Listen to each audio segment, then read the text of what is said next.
Hi friends, ఈరోజు మనము చింతకాయ పలుచు పులుసు చేయబోతున్నాము. ఇగో చింతకాయలు ఒక 4 చింతకాయలు తీసుకొని కడిగేసి వాటర్లో వేసి పెట్టినా.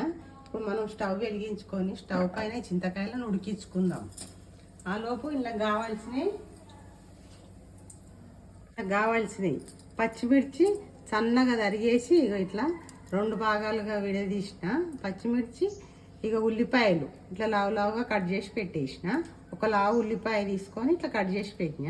అందులో కొద్దిగా కొత్తిమీర, కళ్యామాకు, పచ్చిమిర్చి, అది చింతకాయ ఉడికిన తర్వాత ఇవన్నీ వేసి మనం తాలింపు పెట్టుకుందాం. ఇక ఇట్లా ఉడికిపోయినాయి. ఇట్లా ఉడికితే ఇట్లా పర్రి వచ్చేస్తుంది. మనం ఈ వాటర్ను వంచేసుకుందాం. వాటరు మనం వంచేసుకోవాలి. స్టవ్ బంద్ చేసుకొని వాటర్ వంచేసుకొని ఈ కొద్దిగా మళ్ళీ చల్లీలు పట్టేసి కొద్దిగా చల్లారిన తర్వాత మనం వీటిని పిసుక్కోవాలి. నీళ్ళు చల్లారిపోయినాయి. మనం ఇట్లా ఈ మంచిగా విసుక్కోవాలి. ఈ చింత గుజ్జు మన ఇంట్లో ఇది రావాలి. మంచిగా గుజ్జు అనేది మంచిగా ఇట్లా వచ్చేయాలి. ఇట్లా విసుక్కొని వేరే బౌల్లకు వడగట్టుకోవాలి. ఇట్లా వడగట్టుకోవాలి. పొచ్చేమి రాదు, కానీ చెయ్యి అడ్డం పట్టుకుంటే మనం వచ్చినా కానీ చేతిపైన అయిపోతుంది. ఇట్లా వడగట్టుకోవాలి. పులుసు విసికినాం కదా, చింతకాయ పులుసు విసుకున్నాం కదా.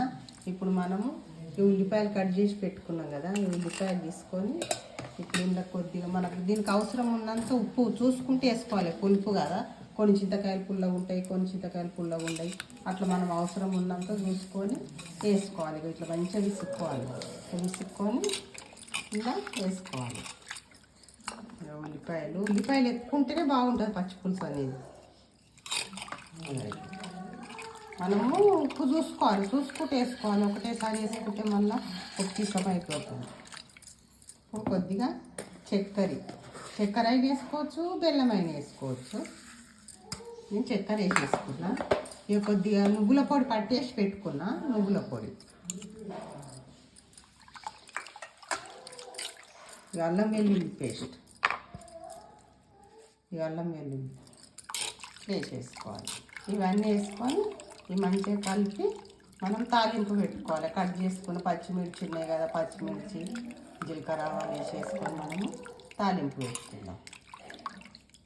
వెలిగించుకొని ఒక బౌల్ పెట్టుకొని మనం తాలింపు పెట్టుకోవాలి. ఒక 2 పావుల ఆయిల్ వేసేసుకుంటున్నా. పచ్చి పులుసు కదా, కొద్దిగా పడుతుంది.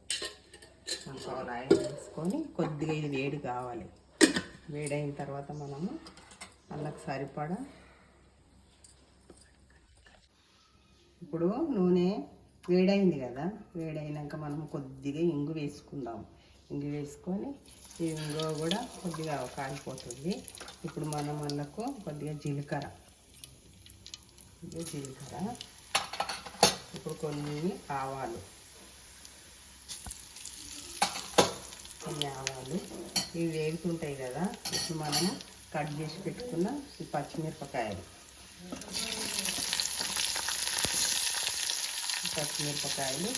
ఇక్కడ ఇది ఉంది కదా, కళ్యామాకు రెమ్మలు వేసుకొని మనము వేయించుకోవాలి. ఇట్లా మంచిగా ఎర్రగా అయిపోయింది. ఇప్పుడు ఇట్లా కాల్చుకోవాలి. ఇట్లా కాల్చుకుంటే మనం పచ్చి పులుసులు ఉన్నా కానీ అన్నం వేసుకొని మంచిగా తినేసుకోవాలి. ఇప్పుడు పసుపు వేసుకోవాలి. పసుపు కొద్దిగా వేసేసుకోవాలి. వేసుకొని కొద్దిగా కొత్తిమీర స్టవ్ బంద్ చేసుకొని కొత్తిమీర వేసేసుకోవాలి. కొత్తిమీర వేసేసుకొని ఇప్పుడు మనము తాలింపు వేసేసుకోవాలి. తాలింపు అనేది పచ్చి పులుసు ఉంది కదా, ఇలా వేసుకోవాలి.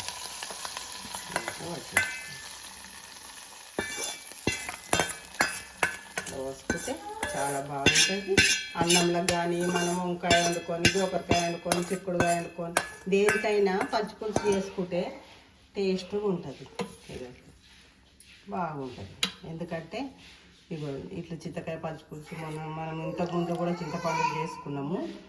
ఇట్లా చేసుకోరు మీరు కూడా. ఈ వీడియో కనుక నచ్చినట్టయితే లైక్ చేయండి, షేర్ చేయండి, కామెంట్ చేయండి, సబ్స్క్రైబ్ చేయండి. టాటా, బాయ్.